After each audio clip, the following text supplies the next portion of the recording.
नहीं समझ में आया हो तो पूछिए। नेक्स्ट हेडिंग है ब्रिटिश शासन में भारतीय अर्थव्यवस्था। अभी तक जो भी मैंने बताया यदि कुछ समझ में नहीं आया हो तो पूछ सकते हैं, ठीक है। कुछ ज़्यादा ऐसी चीज़ें है नहीं, है ना। अब हम समझते हैं। देखो, भारत में अंग्रेज नहीं आए, अंग्रेजों से पहले तो बहुत लोग आए ना जो बाहर से आए। पहले शुरुआत करें, यदि मैं बहुत बिगिनिंग से बात करूं तो सबसे पहले ये कहा जाता है कि आर्यन थ्योरी में कहा जाता है कि आर्य विदेशी थे, आर्य बाहर से आए थे, ऐसा विवाद है, इतिहासकारों के बीच मतभेद है। फिर आर्यों के बाद हमारे यहाँ पे ईरानी आक्रमण हुआ था सबसे पहले, दारा प्रथम ने किया था, डेरियस प्रथम ने, ठीक है। फिर 1512 BC के आसपास हुआ था। इसके बाद सिकंदर आ गया, यूनानी आक्रमण हो गया 326 BC के आसपास यूनानी आक्रमण हुआ। इसके बाद भारत में फिर कौन आया? फिर लाइन से देखें, यदि क्रम से देखें तो शक, पल्लव, कुषाण, है ना, हिंद यवन, सबसे पहले हिंदी इंडो ग्रीक आए थे, इंडो ग्रीक, शक, पल्लव, कुषाण ये भी आए भारत में। इसके बाद गुप्त काल में हूणों का आक्रमण हो गया, ठीक है, हूणों का आगमन। फिर अरब या अरबों का आक्रमण हो गया मोहम्मद बिन कासिम के नेतृत्व में 712 AD में सिंध के शासक दाहिर के ऊपर आक्रमण हुआ, अरबों का आक्रमण हो गया। इस्लाम का आगमन हो गया भारत में, ठीक है। इस्लाम के अरब के बाद यहाँ पे तुर्क आए, तुर्कों का आगमन हो गया। तुर्कों के बाद अफगान आए, अफगानों का आगमन हो गया। अफगान के टाइम पर, इसी टाइम पीरियड पे चंगेज खां यानी मंगोलिया से मंगोलों का आक्रमण कब है, सॉरी हाँ, फिर तैमूर का आक्रमण हुआ। इसके बाद यहाँ पे मुगलों का आक्रमण हो गया, मुगल भी आए भारत में, बाहर से ही आए, ठीक है। मुगलों के टाइम पीरियड पे नादिर शाह आ गया, अहमद शाह अब्दाली आ गया, ये सब आए थे मोहम्मद शाह रंगीला के टाइम पीरियड पे, है ना, ये भी बाहर से ही आए। इसके बाद यूरोपीय आए, पुर्तगाली आए, डच आए, अंग्रेज आए, फिर डेनिश आए, फिर फ्रांसीसी आए, फिर स्वीडिश आए, लगातार आते रहे। तो क्या फ़र्क है अंग्रेज़ों के पहले आने वाले लोगों में और क्या फ़र्क है अंग्रेज़ों के?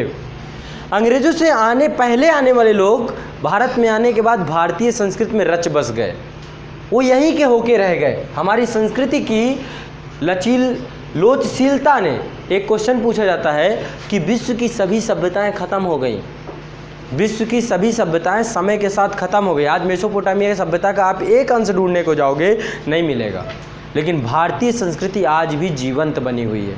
हमारी संस्कृति आज भी उसी रूप में है जिस रूप में पहले थी, है ना। तो कहीं ना कहीं पे हमारी संस्कृति कैसी है? लोचशील है। लोचशीलता क्या करती है? आपको जिंदा, जैसे कि कोई लकड़ी हो, मान लो कोई लकड़ी यदि मुलायम है तो यदि आप मोड़ेंगे तो मुड़ जाएगी, और कोई लकड़ी यदि कठोर है तो मोड़ेंगे तो टूट जाएगी। तो हमारी संस्कृति लचीली है, लोचशील है। तो जो भी आया उसको अपने यहाँ पे उन्होंने घोर लिया, अपने रंग में ढाल लिया।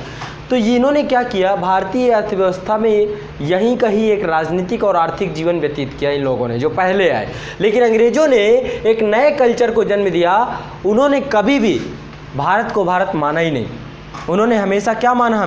हमें ठीक है, अब उस पर नहीं जाएंगे कि अंग्रेज़ हमें किस रूप में मानते थे। गोरा और काला, एक नस्लवादी जो रवैया था और दूसरा साम्राज्यवादी जो प्रवृत्ति थी, ठीक है, वो सिर्फ भारत को एक कॉलोनी ही मान के चल रहे थे। तो अंग्रेज़ों ने यहाँ एक नई प्रकार की राजनीतिक और आर्थिक प्रणाली डेवलप की, नई प्रकार की राजनीतिक और आर्थिक प्रणाली डेवलप की। तो ये बहुत बड़ा फ़र्क है, और उसी फ़र्क से हमें समझ में आता है कि भारतीयों के द्वारा, हम कभी ये नहीं कहते कि मुग़लों के द्वारा ड्रेन ऑफ वेल्थ कर दिया गया, धन का बहिर्गमन किया गया।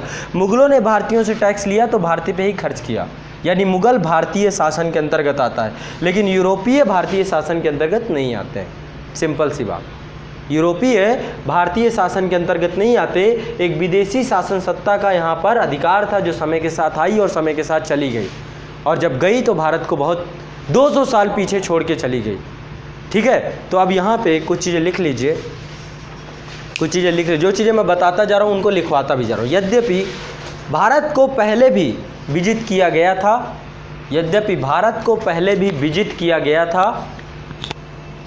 परंतु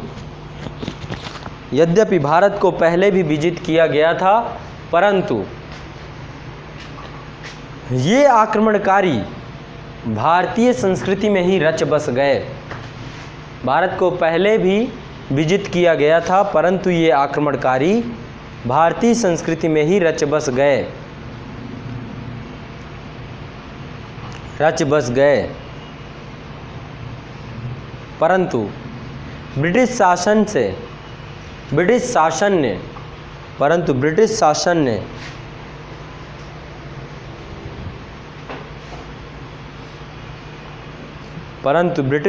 ने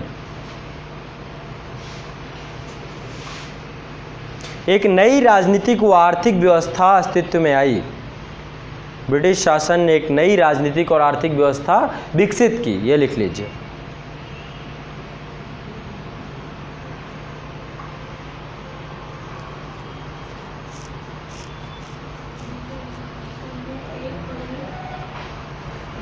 कहाँ पे रह गए? परंतु ब्रिटिश शासन ने एक नई राजनीतिक व आर्थिक व्यवस्था विकसित की।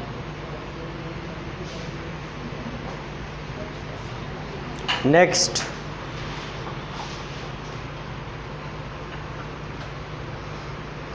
इस व्यवस्था को निम्नलिखित 3 चरणों में विभाजित करके देखा जा सकता है।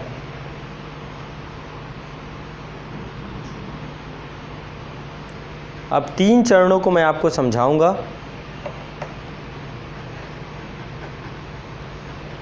तीन चरण क्या थे आप बहुत आसानी से समझते हैं, कैसे इन्होंने हमें अपने चुंगल में फंसाया,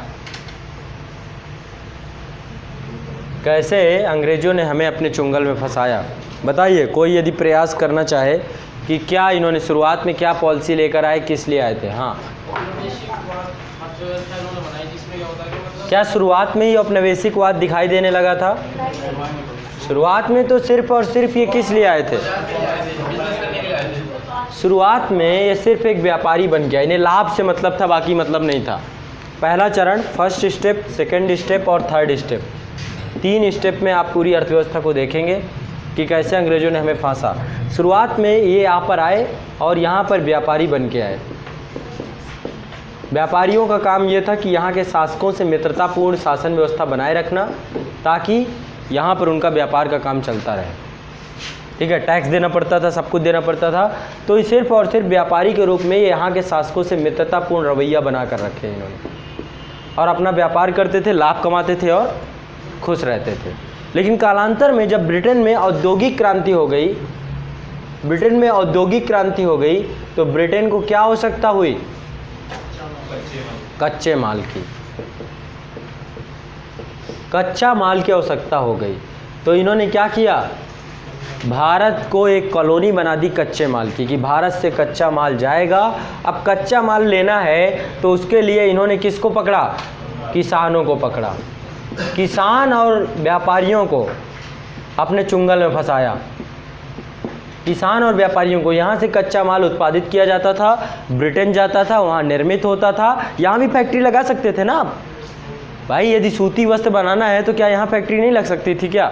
यहीं लगाते, यहीं बेचते। लेकिन ये क्या करते थे? औने पौने दाम पे कच्चा माल ले जाते थे, वहाँ बनाते थे और यहाँ पे महंगा करके बेचते थे। समझ रहे हैं? अभी भी भारत की स्थिति वैसी ही है। अभी भी कोई बहुत ज़्यादा, अभी लोहा है हमारे यहाँ पे बहुत ज़्यादा, ठीक है। कर्नाटक का धारवाड़ क्रम चट्टानों में भरा पड़ा है लोहा, लेकिन क्या हो रहा है? सब जापान इंपोर्ट कर रहा है। हमारे यहाँ पे आज अभी कोई इतनी बड़ी कोई संस्था नहीं डेवलप हो पाई जो उस कच्चे लोहे को डेवलप कर सके, बना सके, ठीक है। तो कहीं ना कहीं पे बहुत सारी समस्याएं। तो शुरुआत में व्यापारी बन के आए शासक का, यहाँ पे जब इन्होंने किसानों और व्यापारियों को अपने चुंगल में फंसाना प्रारंभ किया, और उसके लिए इनको ये महसूस हुआ कि शासक वर्ग उनके बीच में आ रहा है, तो शासक वर्ग को खुद शासक बनने की कोशिश की इन्होंने। खुद शासक बनना दूसरे चरण में ही प्रारंभ कर दिया कि हम खुद शासक बन जाएंगे तो निर्बाध रूप से कार्य कर सकेंगे, ठीक है।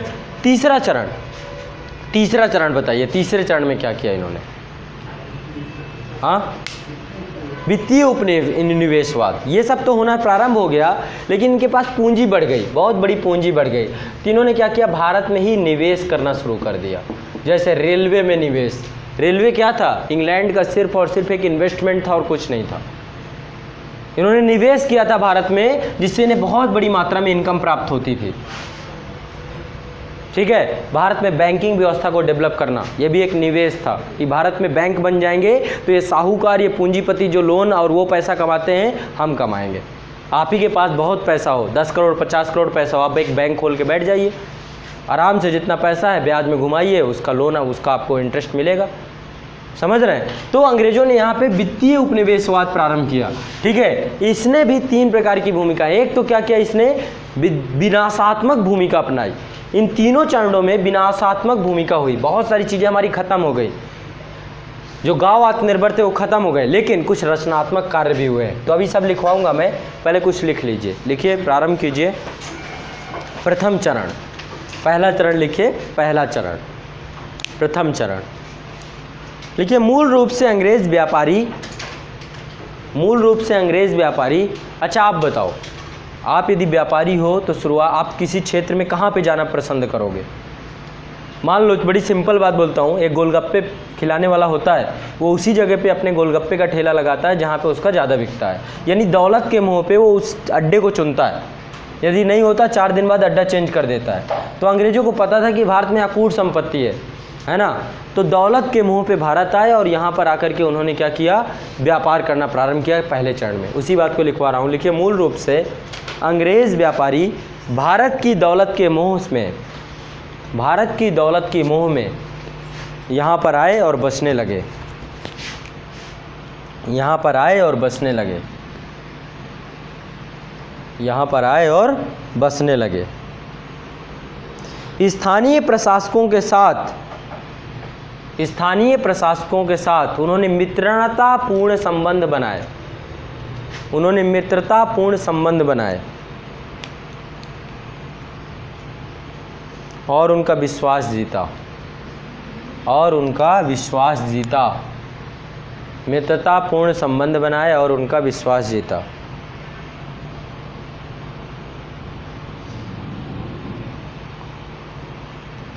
इसी बीच इंग्लैंड की ईस्ट इंडिया कंपनी भी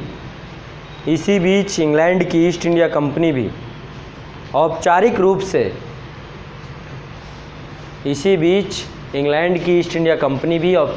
से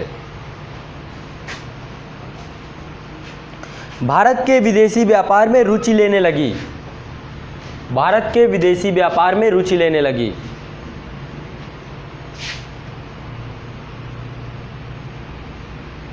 रुचि लेने लगी। 31 दिसंबर 1600 एडी को 31 दिसंबर 1600 एडी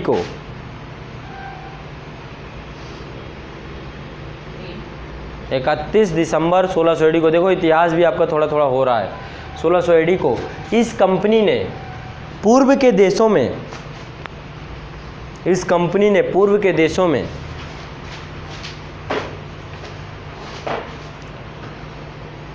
व्यापार करने का एक अधिकार प्राप्त कर लिया। मोनोपोली हो गई इसकी, व्यापार करने का एक अधिकार प्राप्त कर लिया, जिससे कंपनी की महत्वाकांक्षाएं आसमान छूने लगीं। व्यापार करने का एक अधिकार प्राप्त कर लिया, जिससे कंपनी की महत्वाकांक्षाएं आसमान छूने लगीं।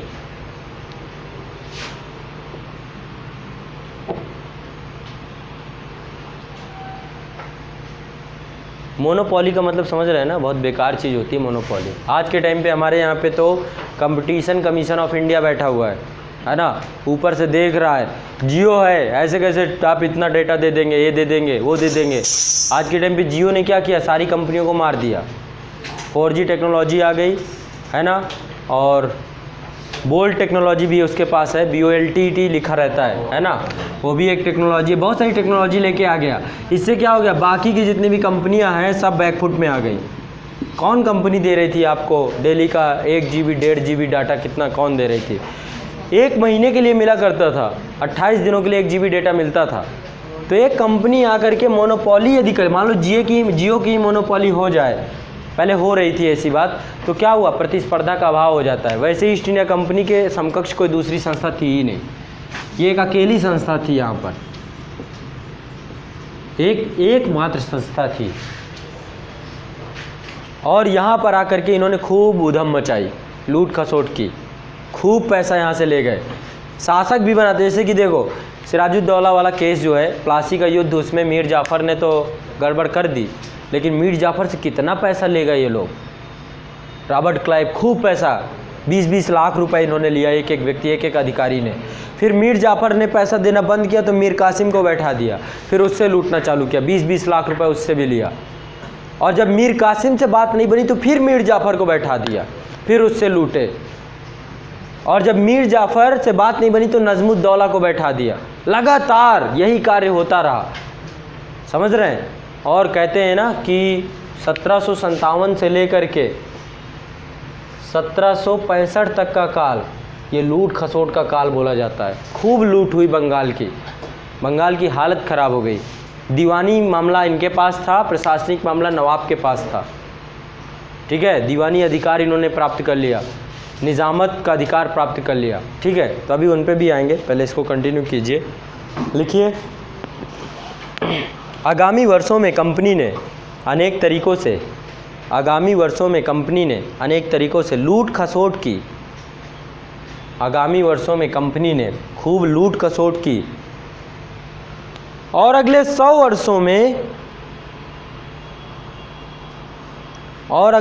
वर्षों में अंग्रेज़ व्यापारियों ने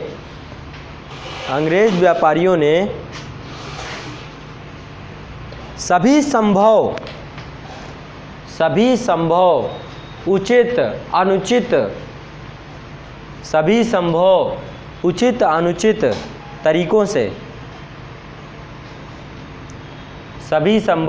अनुचित तरीक़ों से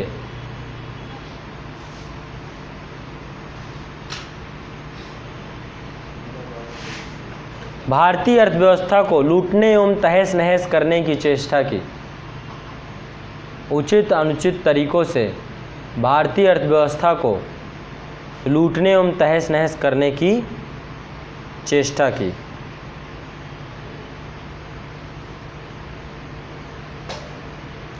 नेक्स्ट, दूसरा चरण, ये हो गया पहला चरण। पहला चरण लाभ के लिए था कि कंपनी को लाभ होना चाहिए, बस।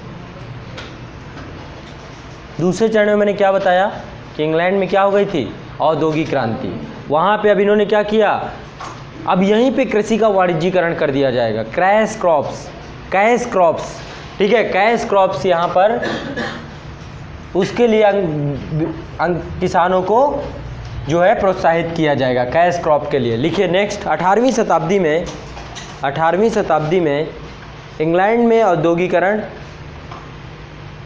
औद्योगिकरण का आरंभ हुआ, या औद्योगिक क्रांति हुई, औद्योगिकरण का आरंभ हुआ, जिसके लिए आवश्यक था कि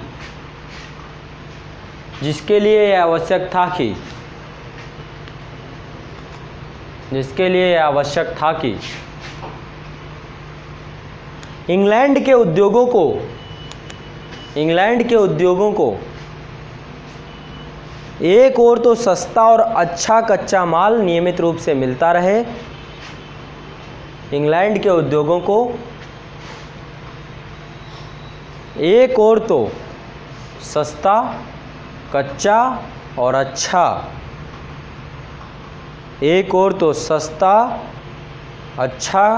कच्चा माल मिलता रहे, नियमित रूप से मिलता रहे, तो दूसरी ओर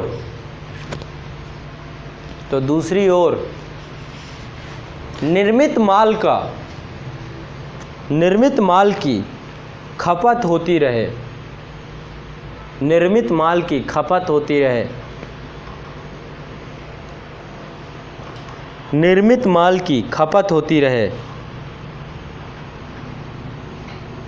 अब कंपनी द्वारा यह प्रयास किया गया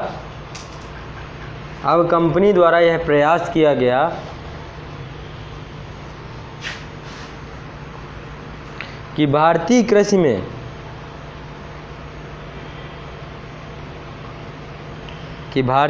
में नगदी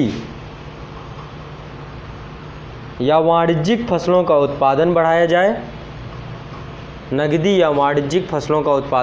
जाए, तथा दूसरी ओर इंग्लैंड में निर्मित वस्तुओं की भारत में बिक्री को,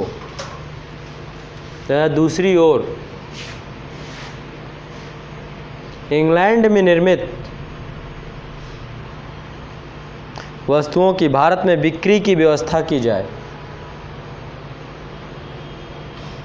भारत में बिक्री की व्यवस्था की जाए।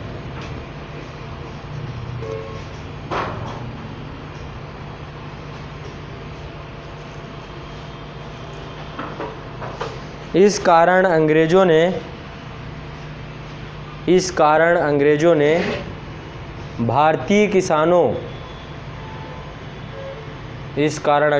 भारतीय किसानों और व्यापारियों को वित्तीय सहायता देना प्रारंभ किया।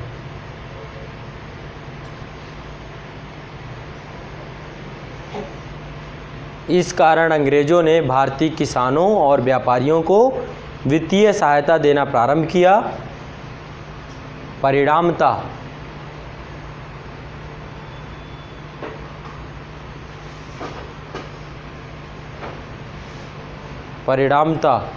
किसान और व्यापारी दोनों ही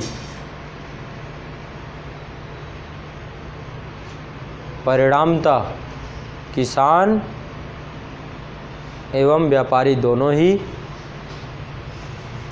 कंपनी के चंगुल में फंसते गए। तो ये हो गई एक बात, दूसरे चरण की बात। अब तीसरा चरण,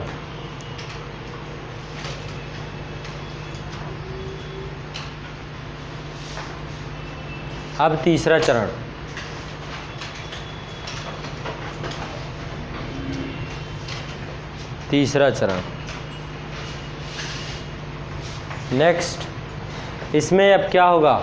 अब इसी पे रेलवे का विकास किया जाएगा, इस पे बहुत सारे कार्य किए जाएंगे। लिखिए, अंग्रेजों ने यह महसूस किया कि यदि भारत को ब्रिटिश साम्राज्य की स्थायी कॉलोनी बनाए रखना है तो अंग्रेजों ने यह महसूस किया कि तीसरे चरण में अंग्रेजों ने यह महसूस किया कि यदि भारत को ब्रिटिश साम्राज्य की स्थायी कॉलोनी बनाए रखना है तो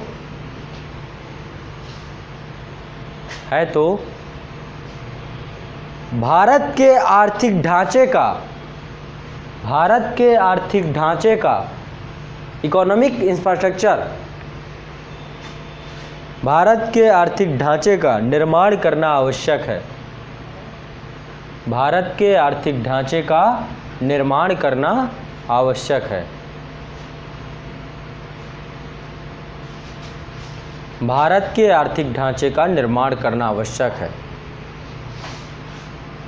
क्योंकि आवागमन के साधनों के अभाव में, तो आज के बाद कभी मत कहिएगा कि रेल हमारे लिए लाए थे वो, क्योंकि आवागमन के साधनों के अभाव में भारत को स्थायी कॉलोनी के रूप में स्थापित करना संभव नहीं था। आवागमन के साधनों के अभाव में भारत को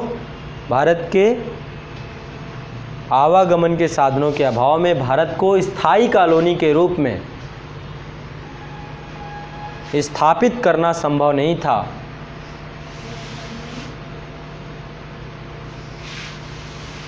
आवागमन के साधनों के अभाव में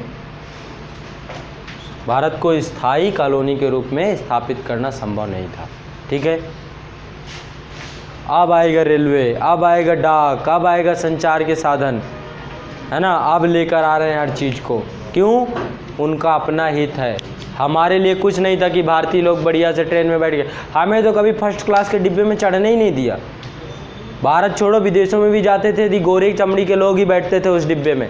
हमारे लिए तो थर्ड क्लास, हम लेबर के रूप में चढ़ते थे कि सामान चढ़ाने के लिए चलो चढ़े जाते हैं, है ना। तो हमारे लिए अंग्रेजों ने कुछ नहीं किया। ये दिमाग में भ्रम हटा देना है, ठीक है, सिर्फ और सिर्फ शोषण। आगे नेक्स्ट, आगे इसी में लिखिए, अतः देश में रेल निर्माण कार्य शुरू हुआ। अतः देश में रेल निर्माण कार्य प्रारंभ हुआ। इसी प्रकार नकदी फसलों के उत्पादन के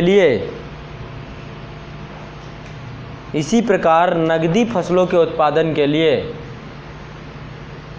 कुछ लोग एक बात कहते हैं, कुछ लोग एक बात कहते हैं। क्या बात कहते हैं? कुछ लोग कहते हैं अंग्रेज़ों ने ही सबसे ज़्यादा रेलवे ट्रैक का निर्माण किया है। अरे भारत के पास पैसा छोड़ के गए हो तब आगे बनाए ना।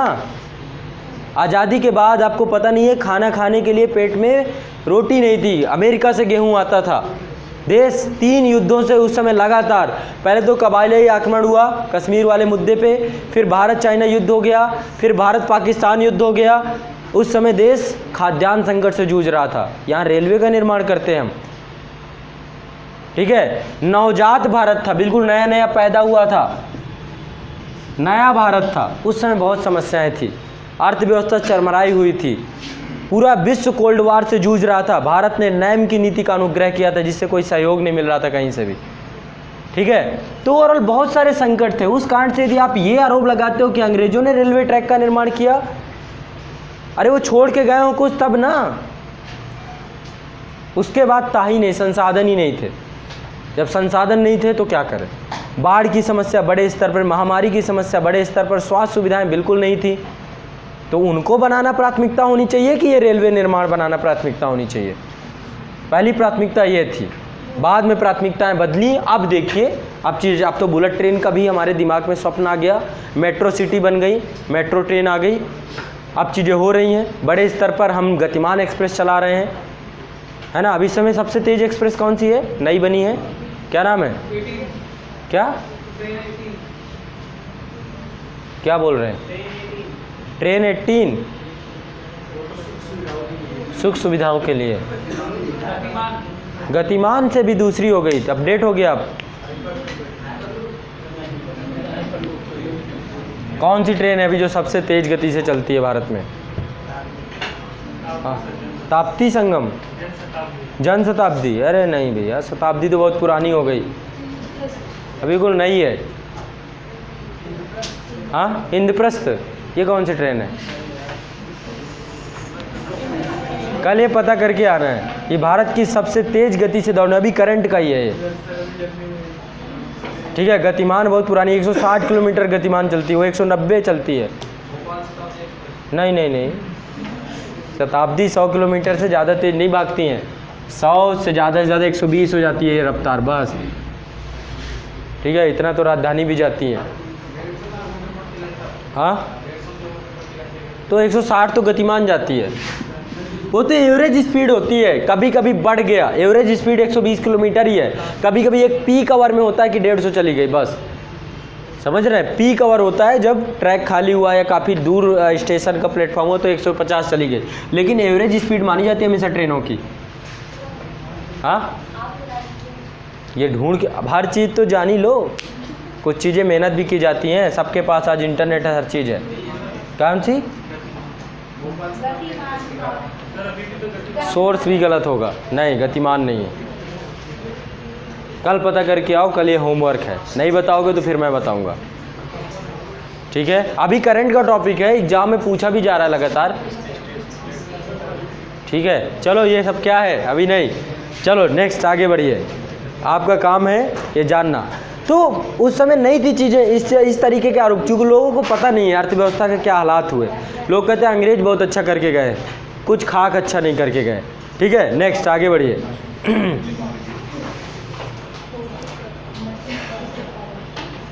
इस प्रकार नकदी फसलों के उत्पादन के लिए यह आवश्यक समझा गया कि बड़े स्तर पर सिंचाई प्रणाली का निर्माण हो। बड़े स्तर पर सिंचाई प्रणाली का निर्माण हो।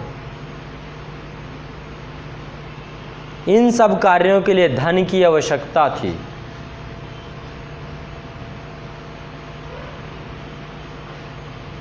इन सब कार्यों के लिए धन की आवश्यकता थी,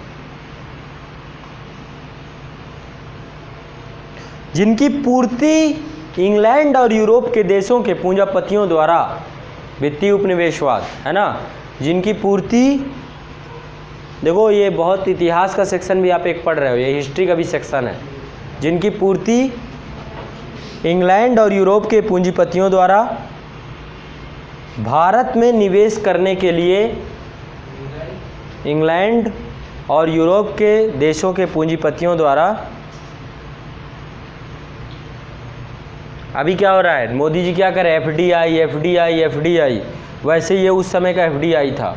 भारत में रेलवे बनाना है, कोई दूसरा आके बना के चला जाए। भारत में हमें सिंचाई सुविधाएं उपलब्ध कराना है, कोई दूसरा आके बना के चला जाए।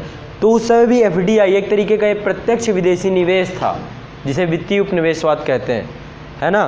तो इसी बात को कंटिन्यू कीजिए। सिंचाई सुविधाओं का निर्माण हो, इन सब कार्यों के लिए धन की आवश्यकता थी, जिनकी पूर्ति इंग्लैंड और यूरोप देशों के पूंजीपतियों द्वारा भारत में निवेश करने के लिए आमंत्रित कर पूरी की गई। भारत में निवेश करने के लिए आमंत्रित कर पूरी की गई।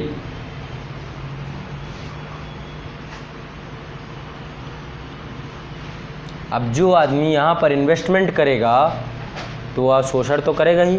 आज आपके माता पिता आपके ऊपर 1 लाख 1.5 लाख रुपए खर्च करें, लेकिन ज़िंदगी भर सुनाएंगे भी तो, है ना। मौके पे काम भी करवाएंगे। जो भी खर्चा कर रहा है आपके ऊपर ज़िंदगी भर बताएगा, देखो जब तुम्हारे पास कुछ नहीं था मैंने तुमको पढ़ाया था, है ना। तो वो सब यही, अब ये लोग जो इन्वेस्टमेंट कर रहे हैं अब हम शोषण के फिर शिकार हो जाएंगे। लिख लीजिए नेक्स्ट लाइन लिखिए। अगले 100 वर्ष तक, अगले 100 वर्ष के दौरान, अगले 100 वर्ष के दौरान भारतीय अर्थव्यवस्था,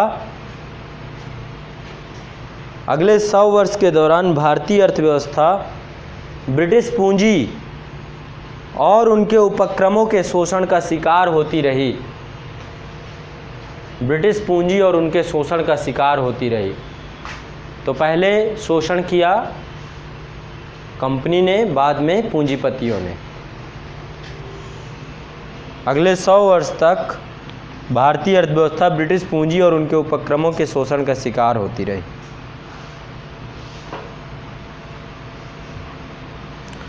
उपरोक्त तीनों चरणों के आधार पर, उपरोक्त तीनों चरणों के आधार पर,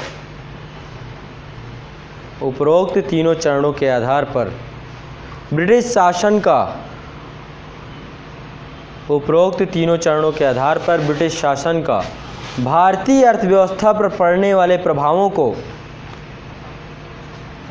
ब्रिटिश शासन को भारतीय अर्थव्यवस्था पर पड़ने वाले प्रभावों को निम्न दृष्टिकोणों में देखा जा सकता है। निम्न दृष्टिकोणों में देखा जा सकता है। नंबर 1, निम्न दृष्टिकोणों में देखा जा सकता है।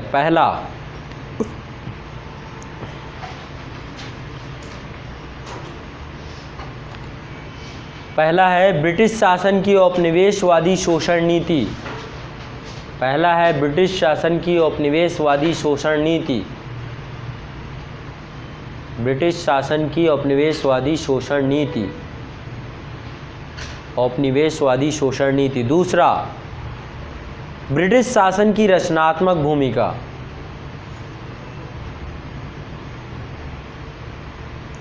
रचनात्मक भूमिका।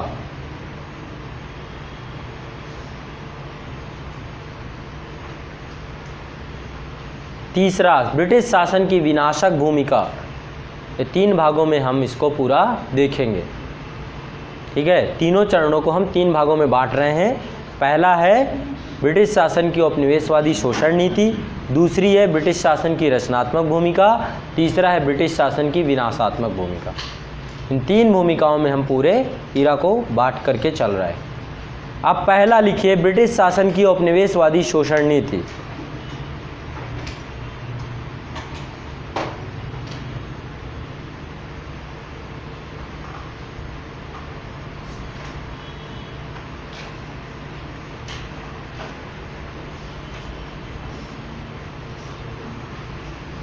ठीक है, इसमें लिखिए, अंग्रेज लगभग 200 वर्षों तक, अंग्रेज लगभग 200 वर्षों तक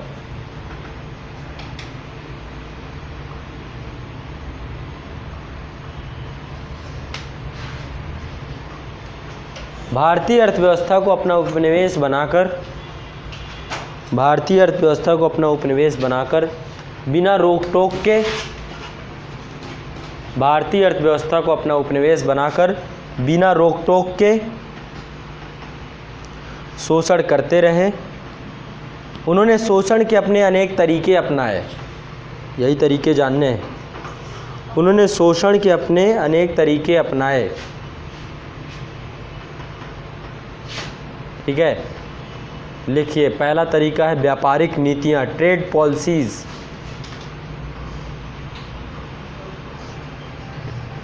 ट्रेड पॉलिसीज।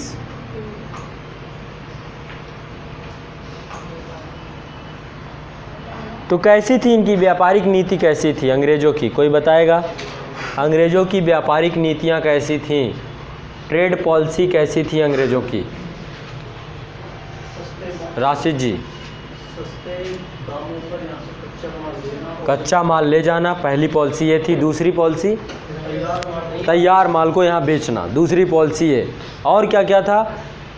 किसानों को जबरदस्ती बाध्य कर देना। नील की खेती 3 कठिया प्रथा, 3/20 भाग में आपको नील की खेती करनी पड़ेगी। 3 कठिया प्रथा लगा दी आपके आगे, ठीक है।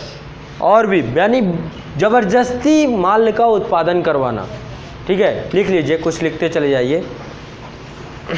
ब्रिटिश सरकार व्यापार के द्वारा 2 उद्देश्यों को पूरा करना चाहती थी। ब्रिटिश सरकार व्यापार के द्वारा 2 उद्देश्यों को पूरा करना चाहती थी। हिस्ट्री का अच्छा खासा सेक्शन है हो रहा है आपका। ब्रिटिश सरकार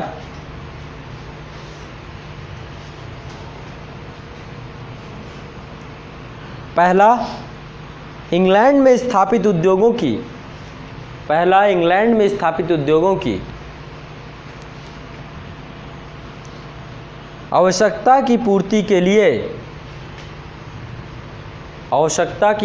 के लिए इंग्लैंड में स्थापित उद्योगों की आवश्यकता की पूर्ति के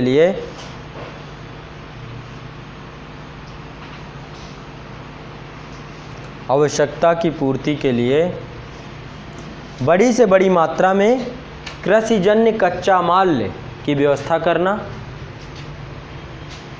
बड़ी से बड़ी मात्रा में कृषिजन्य कच्चा माल की व्यवस्था करना।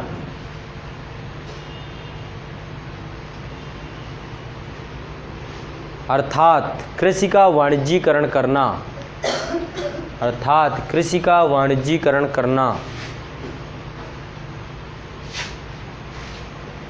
कृषि का वाणिज्यीकरण करना।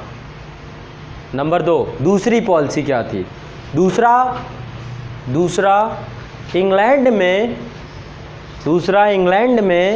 उद्योगों द्वारा निर्मित वस्तुओं की बिक्री के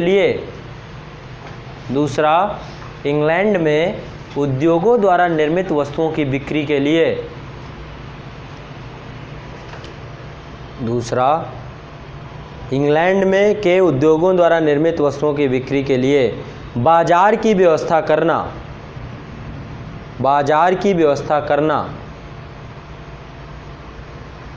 अब इसके लिए बहुत सारे इन्होंने कार्य किए। कदम कौन से कदम उठाए इन दोनों ज़रूरतों को पूरा करने के लिए? पहला कदम, अब इसमें कौन से भाई, ये 2 इनके उद्देश्य थे। ट्रेड पॉलिसी बस इतनी थी। कोई भी ट्रेड पॉलिसी पूछे तो यही बताना है, लेकिन इसके लिए उन्होंने क्या क्या काम किए 5-6 पॉइंट लिखवा रहा हूँ। बहुत तकनीकी चीज़ें हैं, जानना है। सबसे पहला काम लिखिए इन दोनों उद्देश्यों की पूर्ति के लिए अंग्रेज़ों ने निम्न कदम उठाए। इन दोनों उद्देश्यों की पूर्ति के लिए अंग्रेज़ों ने निम्न कदम उठाए। नंबर एक,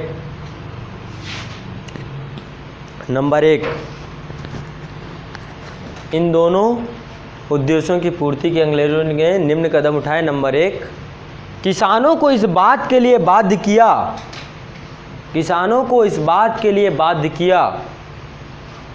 कि वे खाद्य फसलों की जगह नकदी फसलों की खेती करें।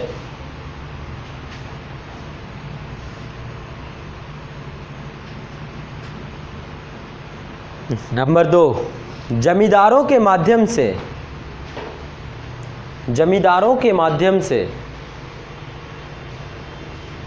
किसानों को इस बात के लिए बाध्य किया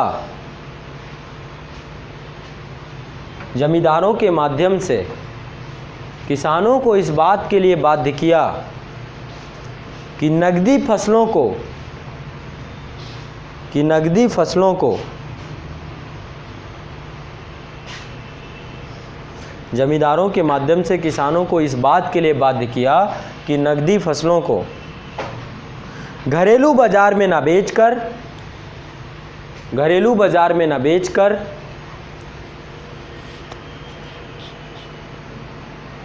नकदी फसलों को घरेलू बाजार में न बेचकर इंग्लैंड को निर्यात करने के लिए अंग्रेज व्यापारियों को ही बेचे।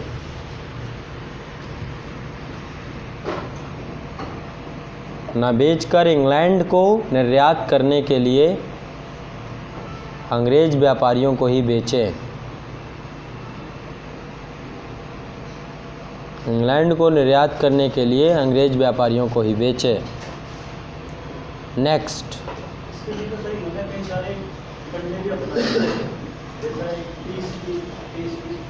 हाँ, पहले ही पैसा दे देते थे और उसको आप उत्पादित कीजिए, है ना, वो हमारा हो गया। ठीक है, तो ऐसे बहुत सारे टूल्स हैं, मैं अभी सारी चीज़ें कराऊंगा। नेक्स्ट आगे, अंग्रेजों ने नियमित ढंग से, हाँ नेक्स्ट है, तीसरा है, अंग्रेजों ने नियमित ढंग से स्थानीय उद्योगों को नष्ट करने की नीति को सख्ती से पालन किया। अंग्रेजों ने नियमित ढंग से स्थानीय उद्योगों को नष्ट करने की नीति का सख्ती से पालन किया।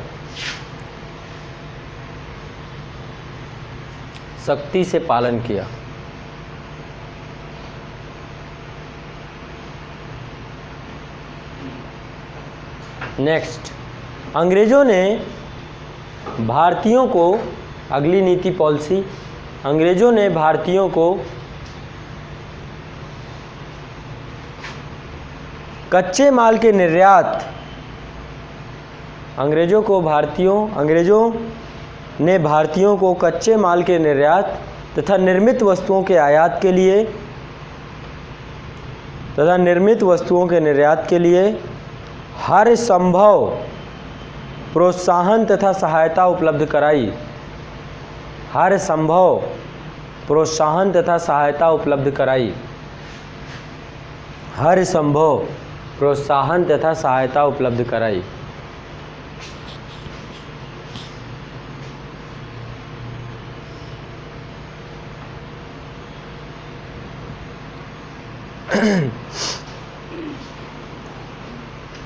अतः यह स्पष्ट है कि, नेक्स्ट कंक्लूजन में लिख लीजिए, अतः यह स्पष्ट है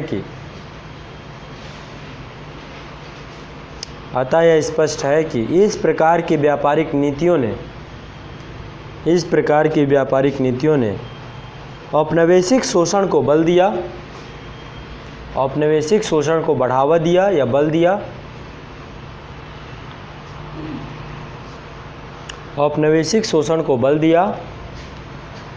अंग्रेजों ने बिना किसी रुकावट के इन नीतियों को कई दशकों तक पालन किया। अंग्रेजों ने बिना किसी रुकावट के इस नीति का कई दशकों तक पालन किया।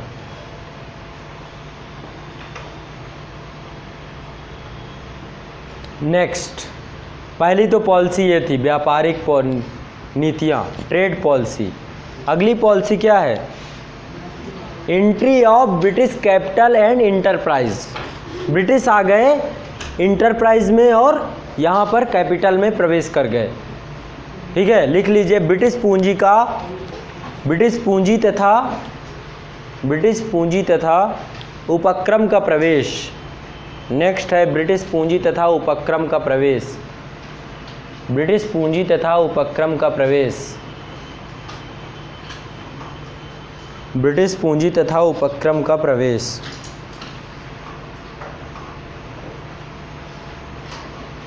ब्रिटिश पूंजी तथा उपक्रम का प्रवेश। कहाँ कहाँ पे ये प्रवेश किए, कहाँ कहाँ पूंजी इन्होंने लगाई, किस किस जगह पूंजी लगाई, सब क्रम से लिख लीजिए। मेंस का 1 नंबर का आंसर है, क्वेश्चन है बन रहा आपका, आप यही छाप के चले आइएगा। अभी मैं लिखवाऊंगा, टेस्ट में क्वेश्चन दूंगा, ठीक है, तैयार रखिएगा इसे, पहले से ही क्वेश्चन आउट हो चुका है। ठीक है, तो आप देखिएगा, लेकिन इसको किसी दूसरे तरीके से दूंगा, घुमा फिरा के, जैसे आपके एग्जाम में पूछा गया यूपीएससी में। ठीक है, लिखिए विदेशी पूंजी का भारतीय अर्थव्यवस्था में, विदेशी पूंजी का भारतीय अर्थव्यवस्था में, विदेशी पूंजी का भारतीय अर्थव्यवस्था के अनेक क्षेत्रों में प्रत्यक्ष निवेश किया गया। अनेक क्षेत्रों में प्रत्यक्ष निवेश किया गया। ये क्षेत्र निम्नवत है। नंबर 1, कहाँ कहाँ पे इन्होंने पैसा लगाया अपना। विदेशी पूंजी का भारतीय अर्थव्यवस्था के अनेक क्षेत्रों में प्रत्यक्ष निवेश किया गया। एफडीआई कहाँ कहाँ पे आया, किस किस सेक्टर पे, ये भी लिख लीजिए। अंग्रेजों ने कौन कौन से क्षेत्र में खर्च करना ज़्यादा उचित समझा।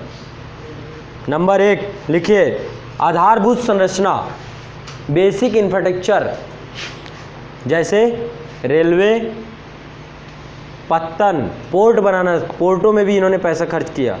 रेलवे, पत्तन, पोर्ट, बंदरगाह, कुछ भी लिख लीजिए।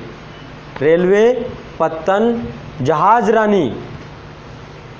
रानी, विद्युत, इस क्षेत्र में भी लगाया इन्होंने पैसा। विद्युत एवं जल आपूर्ति, ये बेसिक इंफ्रास्ट्रक्चर में इन्होंने खर्च किया।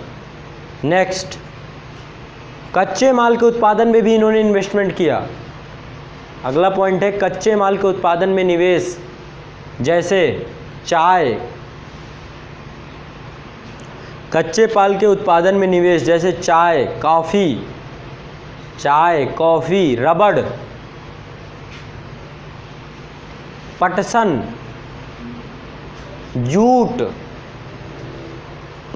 जूट, कपास, तंबाकू, अफीम इत्यादि।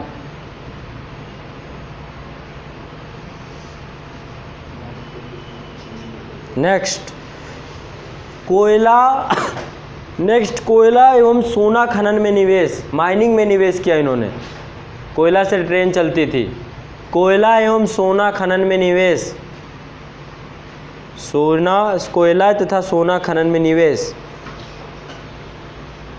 कोयला तथा सोना खनन में निवेश। नेक्स्ट, बैंकिंग सेक्टर, बैंकिंग, वित्त तथा बीमा तथा व्यापार में निवेश।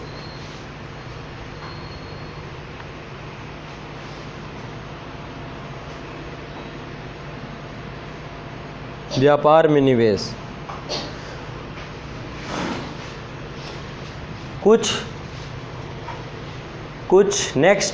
चुने हुए विनिर्माण उद्योगों, मैन्युफैक्चरिंग सेक्टर में भी इन्होंने इन्वेस्टमेंट किया। कुछ चुने हुए विनिर्माण उद्योगों जिनके माल की खपत घरेलू बाजार में होती थी। कुछ चुने हुए विनिर्माण उद्योगों जिनके माल की खपत घरेलू बाजार में होती थी, जैसे सूती और ऊनी कपड़ा उद्योग, इसमें भी इन्होंने खर्च किया। ये पूरी इंडस्ट्री थी, ये उद्योग था, मैन्युफैक्चरिंग होती थी इसकी। तो सूती एवं ऊनी कपड़ा उद्योग, इसमें भी इन्होंने इन्वेस्टमेंट किया। नेक्स्ट, तंबाकू, कागज व छपाई उद्योग, ये इंडस्ट्री थी। कागज उद्योग में बहुत पैसा खर्च किया, प्रिंटिंग प्रेस लेकर आए। तंबाकू, कागज व छपाई उद्योग में निवेश।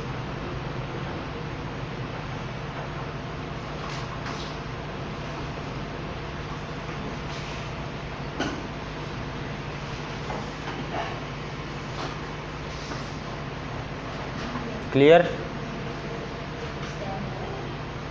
नेक्स्ट, ये बात समझ में आई, इन्होंने पैसा खूब यहाँ पे इंडस्ट्रीज़ में लगाया, वो इंडस्ट्री जो इनके लिए सहायक हो रही थी। अब अगला काम इन्होंने, अगली पॉलिसी क्या है इनकी? अगली पॉलिसी इनकी है अंग्रेज़ों की कि सरकारी सामान खरीदने की नीति इन्होंने फॉलो की। सरकारी सामान किसके लिए? जैसे अभी भारत है, भारत सरकार सेना के लिए बंदूक खरीदनी होती है, हेलीकॉप्टर खरीदने पड़ते हैं।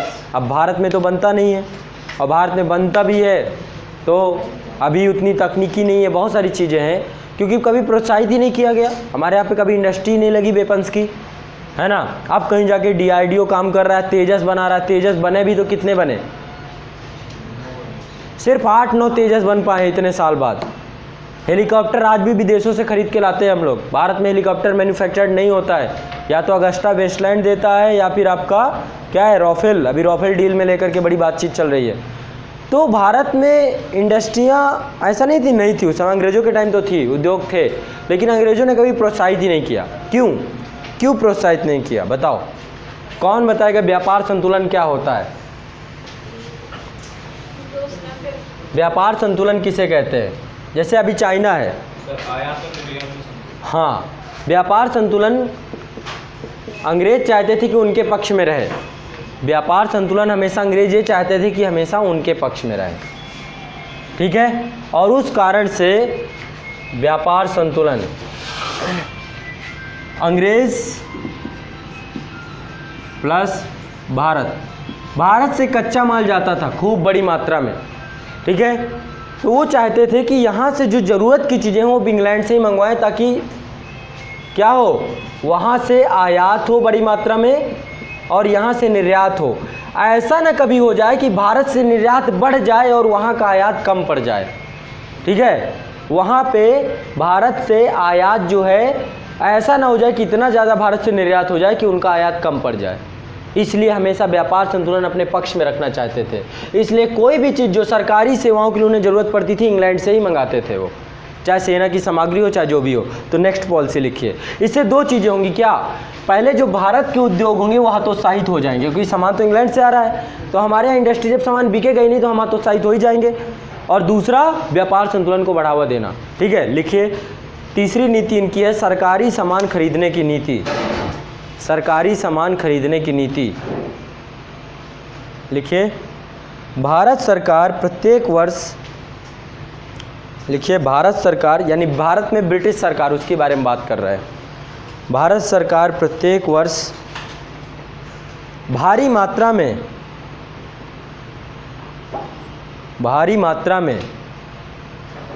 विभिन्न प्रकार की वस्तुएं खरीदती थी। भारत सरकार प्रत्येक वर्ष भारी मात्रा में विभिन्न प्रकार की वस्तुएं खरीदती थी, जिसकी सहायता से सेना तथा स्थानीय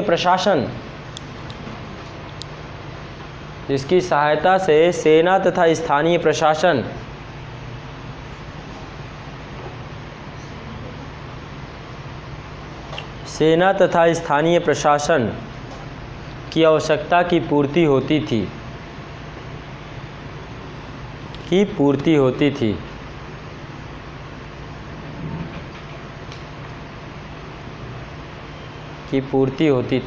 प्राय ये सभी वस्तुएं देश में ही उपलब्ध थीं।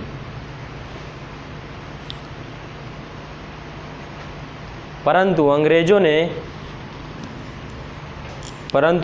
ने अब यहाँ पे क्या वेपन्स नहीं थे? बाबर यहाँ पर तोप लेकर आए थे, और बाबर के समय पे तोप थी, तो यहाँ पे तोप इंडस्ट्री, पूरा बारूद कारखाना, तोप निर्माण कार्य यहाँ प्रारंभ हो चुका था। तलवार के लिए बड़ी बड़ी फैक्ट्रियाँ खुली हुई थी, लेकिन वो कुछ भी मंगवाते थे तो भारत से नहीं मंगवाते थे, विदेशों से मंगवाते थे। हथियार तो बहुत पहले से भारत में बनते थे ना। स्थानीय प्रशासन के सारे टूल्स यहाँ पे अवेलेबल थे, लेकिन कभी वो भारत से ख़रीदा ही नहीं उन्होंने। कारण क्या है, लिख लीजिए। ये सभी वस्तुएं देश में उपलब्ध थी, परंतु अंग्रेज़ों ने इंग्लैंड के उद्योगों को बढ़ावा देने के उद्देश्य से ये सभी सामान सदा इंग्लैंड से ही आयात किए।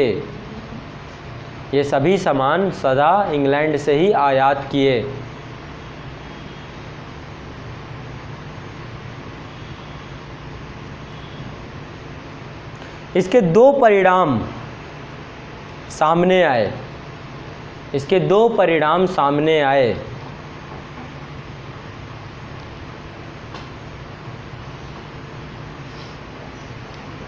पहला, स्थानीय उद्योग पिछड़ गए।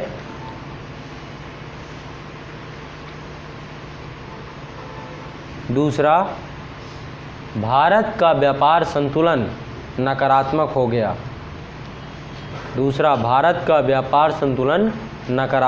गया।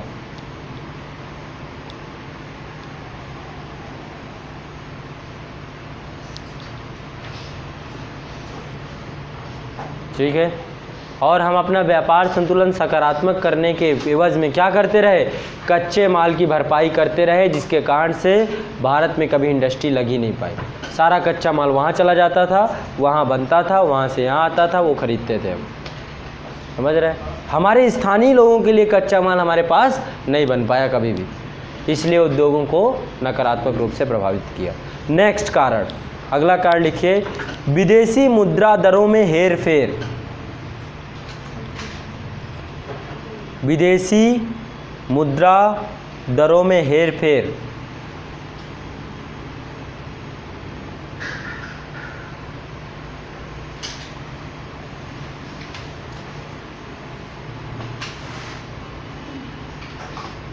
हेर फेर, ठीक है। अब ये बताइए विनिमय दर, एक्सचेंज रेट क्या होता है। जैसे डॉलर है और रुपया है, आप विदेश गए, कमा के आए, डॉलर लेकर आए और यहाँ पर आकर उन्होंने एक्सचेंज कराया तो पता चला डॉलर महंगा है ना। वैसे ही इंग्लैंड में वहाँ पाउंड और स्टर्लिंग जो मुद्राएं हैं, इन्होंने विनिमय दर को इस प्रकार से रखा कि हमेशा ये फ़ायदे में रहें। इन्होंने विनिमय दर को इस प्रकार से रखा कि हमेशा फ़ायदे में रहें। जैसे कि भारत से कोई व्यापारी कमा के जाए और वहाँ जाकर पाउंड में परिवर्तित करे तो क्या हो जाए, उसको ज़्यादा राशि मिले, यानी रुपये की कीमत को हमेशा ज़्यादा बढ़ा के रखा इन्होंने। ठीक है, अभी इसको लिख लीजिए, फिर समझाता हूँ। लिखिए, प्रत्येक वर्ष भारत से इंग्लैंड को भारी राशि मुद्रा भेजी जाती थी। प्रत्येक वर्ष भारत से इंग्लैंड को भारी राशि में मुद्रा भेजी जाती थी।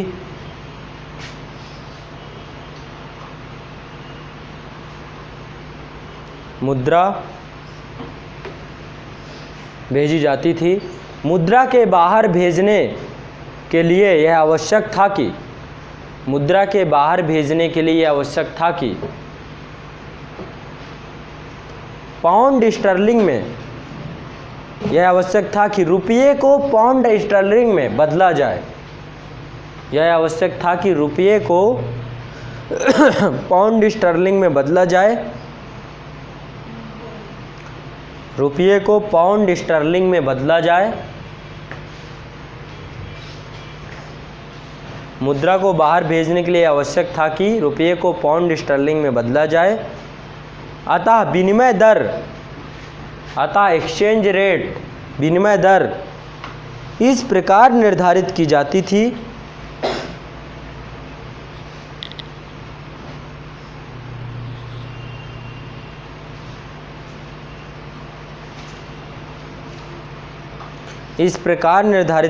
थी ताकि अंग्रेजों को अधिक से अधिक लाभ प्राप्त हो सके।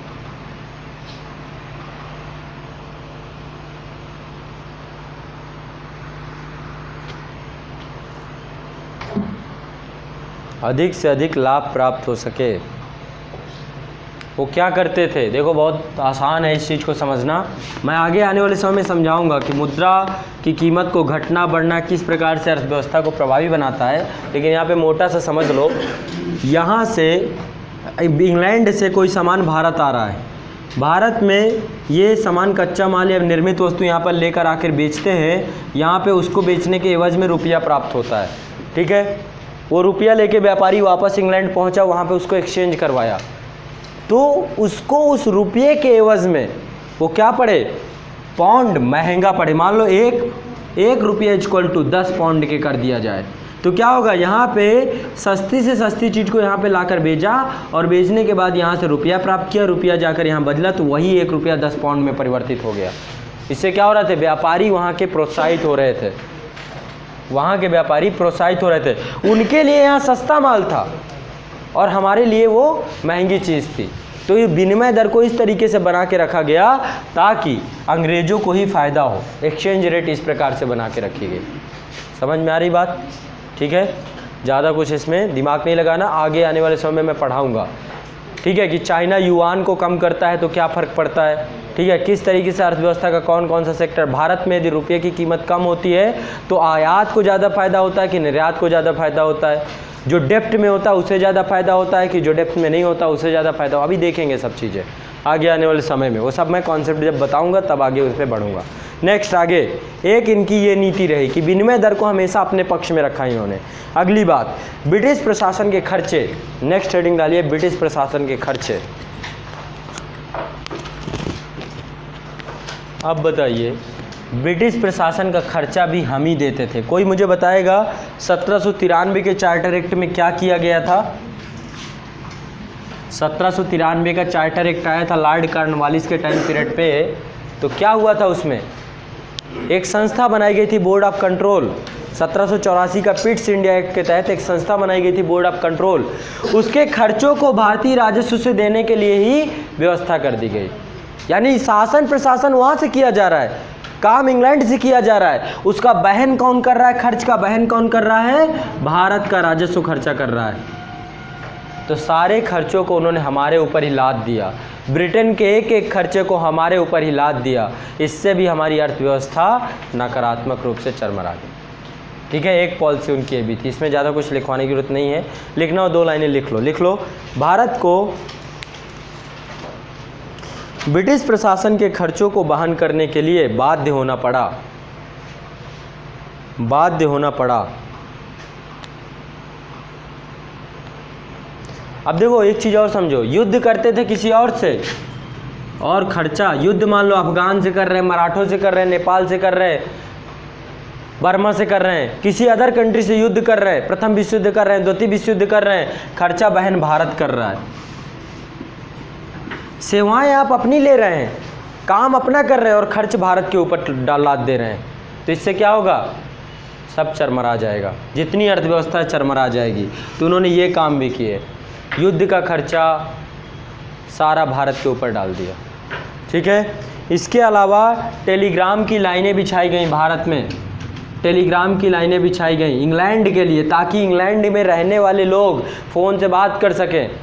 यहाँ पे अंग्रेज़ रह रहे थे ना, तो एक दूसरे से संपर्क साध सकें। वो अपने लिए किया, लेकिन खर्चा भारत सरकार के ऊपर लाद दिया, भारतीय राजस्व के ऊपर लाद दिया। तो ये सब क्या है? ये भी सब ड्रेन ऑफ वेल्थ इसी रूप में हुआ। आप जो सेवा ले रहे हैं, अपने लिए ले रहे हैं, उसके लिए खुद खर्च कीजिए। समझ रहे हैं? ये भी सब चीज़ें इन्होंने की है। नेक्स्ट और पॉलिसी जो इनकी है आगे, मतलब बहुत सारी चीज़ें हैं। द्वितीय विश्व युद्ध में ज़बरदस्ती भारतीयों को लाद दिया गया कि जाइए द्वितीय विश्व युद्ध लड़िए। उसके लिए कांग्रेस ने क्या किया? सामूहिक रूप से त्यागपत्र दे दिया था मंत्रिमंडल से, है ना। तो कहीं ना कहीं पे बहुत सारी पॉलिसीज़ हैं जो आप पाएंगे कि इंग्लैंड ने खर्च किए। विश्व युद्ध का खर्चा हमारे ऊपर क्यों थोप रहे हो भाई? आपकी समस्या जर्मनी से है, आपकी समस्या किसी और से है, भारत को क्यों इसमें पचड़े में फांस रहे हो? ठीक है, तो यहाँ तक खर्चे हमने सहन किए हैं इनके। घर में मेहमान आ जाता है ना, फिर उसके रहने का, उसके खाने का, उसको रूम ढूंढवाने का, और क्या क्या खर्चे उसके पड़ते हैं, सारे खर्चे उसके आप ही को उठाने पड़ते हैं। आपका ड्रेन ऑफ वेल्थ हो गया, काम उसका हो रहा है, अपना समय भी बर्बाद किया और घर का। ठीक है, तो ये सब चीज़ें अंग्रेज़ों ने हमारे साथ की, इस कारण से हमारी ये स्थिति बन गई। अब देखो 2 टॉपिक और बचे हैं। पहला है ब्रिटेन की रचनात्मक भूमिका, भारत में आके क्या रचनात्मक कार्य किए। दूसरा क्या विनाशात्मक भूमिका हुई। रचनात्मक में यही बोल सकते हैं कि भाई जो हमारी परंपराएं थी, जो गलत परंपराएं थी, उनको इन्होंने ख़त्म कर दिया, कानूनी तौर पर अवैध घोषित कर दिया। ठीक है, लेकिन विनाशात्मक में क्या हुआ? प्रति व्यक्ति आय कम हो गई, हमारा जो सोर्स ऑफ इनकम तक ख़त्म हो गया, गरीबी का विस्तार हो गया, बहुत सारी चीज़ें जो मैं पढ़ाऊंगा। तो अभी बस वो लास्ट 2 टॉपिक हैं जो कल करा के, कल मैं आपको राष्ट्रीय आय पढ़ाऊंगा, नेशनल इनकम पढ़ाऊंगा कंप्लीटली। राष्ट्रीय आय कल से हम इंटर कर जाएंगे अर्थव्यवस्था के कोर टॉपिक में। कल से आप अवधारणात्मक रूप से इकॉनमी मुझसे पढ़ना प्रारंभ कर देंगे। लेकिन जो सेक्शन मैंने पढ़ाया है, इस सेक्शन का आपका टेस्ट होगा, इसको तैयार करके आइएगा।